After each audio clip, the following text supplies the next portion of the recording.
Mercy is written by Marco Van Belli and directed by Beckmanbenton. Timur Beckmanbenton. Written by Marco Van Belli, starring Chris Pratt, Rebecca Ferguson, Kylie Reis, Chris Sullivan, Kylie Rogers, and Abel Wallis. The movie is about exactly the way they showed in the trailers. They have Chris Pratt make this AI judge who is supposed to judge the people who are accused of any kind of heinous crimes. And he does that because crime in LA is going through the roof, and they need an AI help to help solve these crimes as fast as possible. And in doing so, what happens is Chris himself falls into the hands of this AI judge. And now Chris has around 90 minutes to solve the death or the murder of his wife. The accused right now is Chris, and within 90 minutes, he has to not only solve the case, prove himself not guilty, and also find who was the actual murderer. It is a very futuristic, or as I like to say, a semi-futuristic story or the setting. Everything from quadcopters, like the big drones where people can ride on it. It's like a motorcycle, but in the air. All that is available right now. We don't use it on daily basis, but it is there. Things like getting a digital scan of the entire room based on the video footage that the AI system finds it everywhere. I don't think that's there yet, and I think that's the reason why the movie is semi-futuristic, and it's a pretty cool concept. I liked the fact that for that 90 minutes, the accused has the power, has the godly power to watch anything or everything in the entire world, or at least in the city of Los Angeles. And it's pretty dope. I think like that concept is pretty cool. Like, okay, you have the god power now, prove yourself not guilty. But as it shows that everyone makes mistakes, even AI does. Before getting into all that, I want to go into a lot of things that are good in this film and couple of things that are bad and kind of boring. Let's list all the good things. As I said, like I really like the concept about what would happen as if we put AI as a judge, because we see nowadays people are using AI for every little things like writing an email, writing a letter, doing a job application, setting up an appointment, and even legal stuff like people asking legal questions to AI. Chat GPT, just put your issues into it and you get the answer. And most of the times that I've heard, the answer is pretty legit, and people are using it for other stuff like psychological stuff. They talk about their mental health issues and they get answered from AI for it. And soon enough, I feel like AI is going to be taken seriously in courtrooms as well. And this is what it shows. I really like the concept of what would happen if the AI becomes a judge. The movie was very captivating. Chris Pratt is just sitting on his chair and he's just asking the AI to, okay, go here, look at that camera, make a scan of this room, make a scan of that. Who came here? Who came there? He's just doing that. But despite all just that, the movie is very captivating. It does not feel boring at all. Majority of the movie is very captivating. Acting of all the characters is really good too. I have seen a couple of movies recently where the acting was so bad that it killed the entire vibe of the film. It took me away from the movie instead of being engrossed in it. So I've known that acting plays a very good, a very important role in pushing the movie, make it feel real. So acting of Chris Pratt, even if he is just sitting on a chair, is top notch. Acting of other characters too, it's really good. There was no person in this film that was acting like it felt like, oh, he's just acting or she's just acting. No, they are all really good in what they were doing. Even directing was good as well, is what I felt, at least for majority of the film. And I'm going to talk about the parts where I felt like the direction was off. I later on, but for the majority of the film, I feel like the directing was really good. I also really enjoyed when the AI starts glitching. It starts glitching when Chris, because he's out of all the proofs and all the facts that he can use to prove himself not guilty, he uses his gut feeling. He gets a hunch that I want to look into this section of the city. There is no factual reason why he's supposed to, but he just gets a hunch and he goes with the hunch. And AI has to do that because the accused has the god power. But the AI is constantly being like, "Why are you going here? You only have 45 minutes left. You should be focusing on this and not something completely different." And AI was like, "Oh, why are you doing this?" But then he goes through that hunch and he finds a very strong clue of how he did not commit this murder. And AI starts glitching. It's like, oh, where it literally starts glitching. And I really like that concept. Like AI was rewiring itself, trying to understand how humans think and humans work.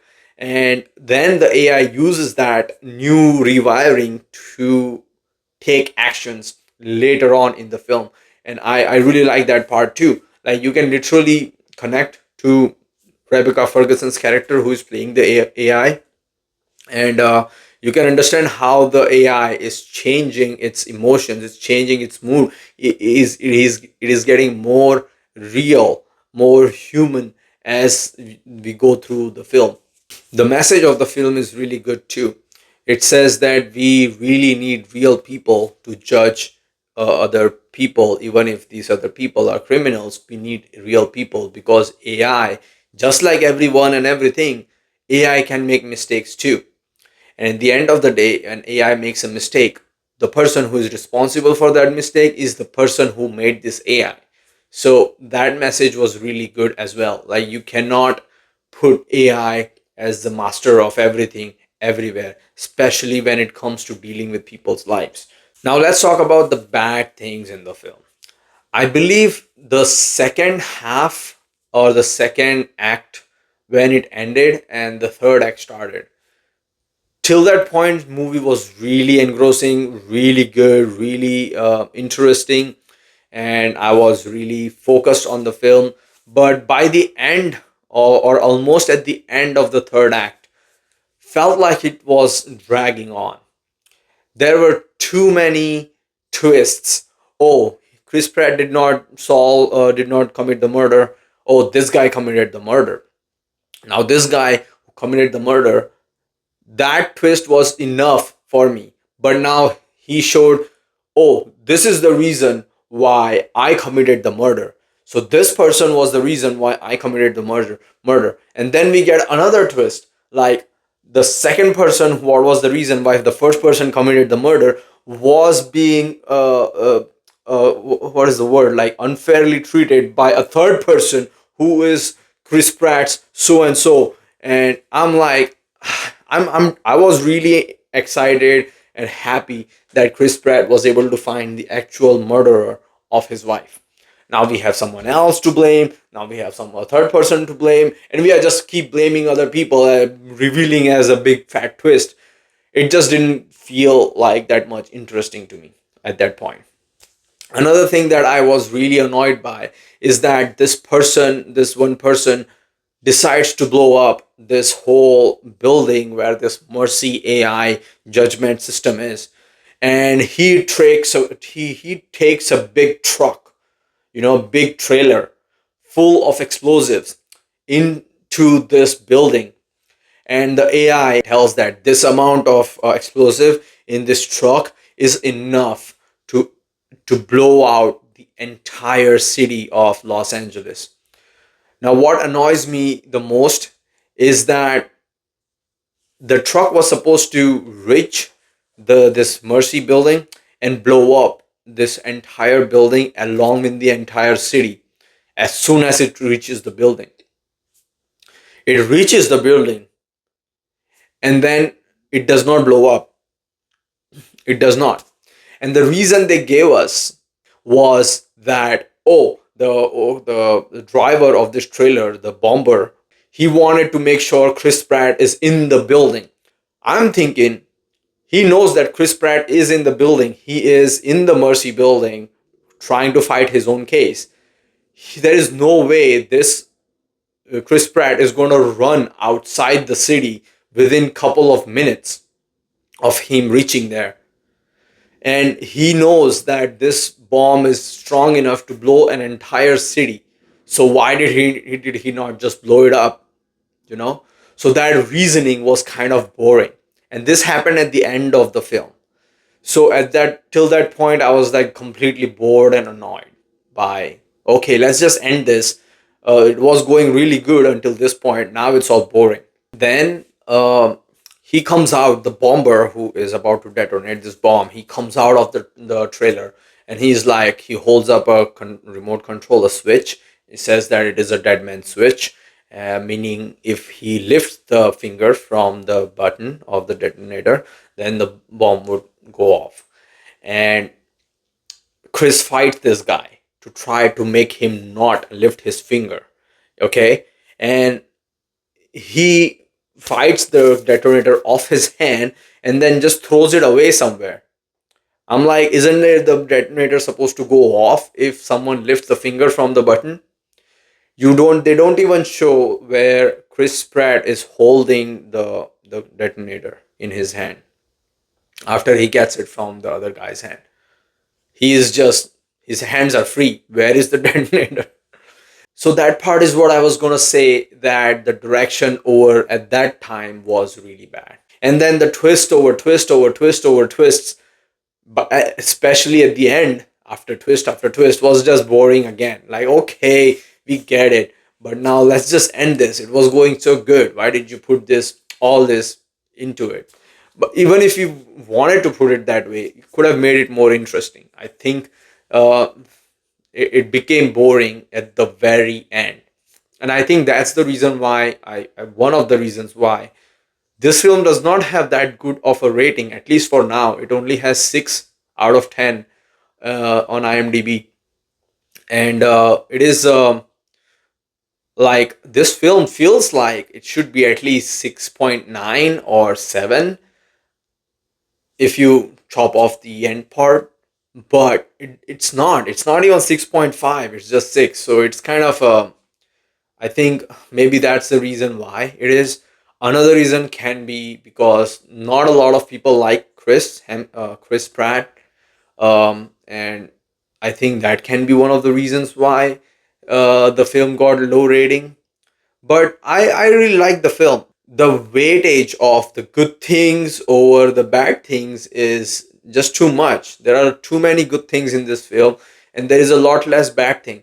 One really good thing I really liked in this film is this human emotion that the AI starts feeling when she realizes that, oh, I made a mistake. Like, I checked all the facts and all the proofs, and I still made a mistake. And then the AI realizes that, you know, relying on myself is a bad thing. We should not do that. And even Chris realizes that. This realization that both of them felt very human, felt very strong and compelling. Like, that was the most strongest part in the film. This happens at the end of the second act, and that was just amazing. They should have ended the film just couple of minutes right after that part. Yeah, but despite all the boring things that happens in the end, I still feel the movie is pretty good. Like, I feel like you guys should watch it. Everyone should watch it. It's a pretty interesting movie. Don't trust everything that AI tells you. Like, you are a human. You can use that as an assistant for reducing the workload on your day to day life, but don't trust it blindly. Like, AI can be dangerous in that way.